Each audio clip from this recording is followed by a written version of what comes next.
Ассалому алейкум дӯстон, хуш омадем ба шабакаи Knockout TG. Дар ягон ҷо бо ҳузур шуда лайк азер кунед, мо боша видеоролика сар мекунем. Пеш аз саршавии шумо хоҳиш мекунем ки лайку подписа сақати моро дастгирӣ кунед. Дастгирии то барои пешравии шабакаи Knockout TG хеле муҳимай, чунки бе лайку комментария YouTube канали моро пешкаши дигарон намекунад. Лайк ҳаҷиқида боши рафтем. сар мекунем аз Муин Тоҷик Ғафуров. Чӣ хеле ки ба ҳамаи мо шумо маълумай, Муин ба промоушени Dana White Contender Series ба муҳлати 4 ҷанг шаҳрнома бастагиаст ва акнун муҳориба 1 хича 7 сентябри соли ҷорӣ бар зидди Чад Анхалигер дар Dana White Contender Series баргузор мекунад.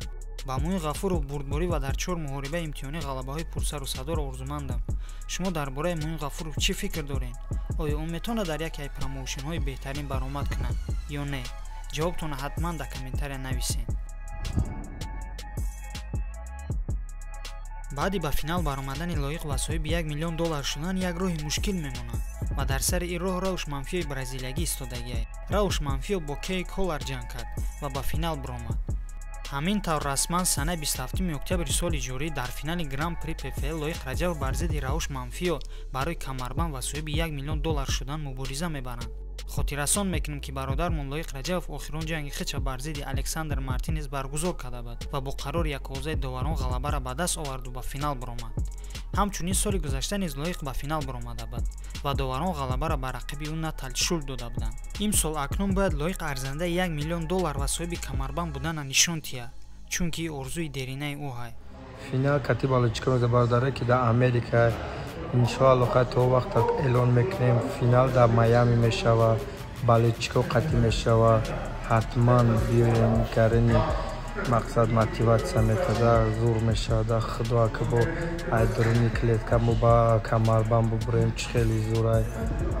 худованда ки насиб кунад чӣ хеле ман мехоҳам ҳамин айдурини чиз ба камарбанд бубурам.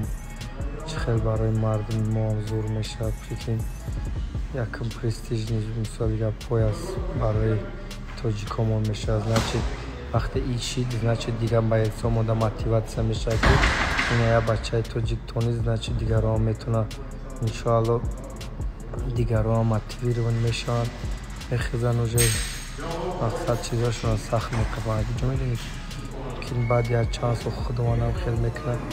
иншоалло естиштам мерем ҳамаш мешавад. бозай мотиватсия мешавад.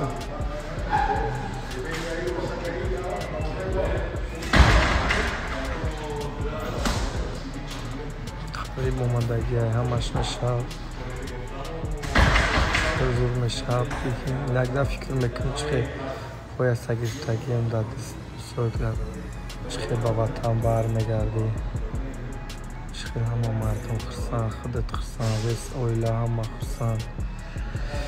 наконец-то мо мақсади американс ки организатсияи мақсади ки хуб организатсияро пояс шагифта тоҷикистон ёрем.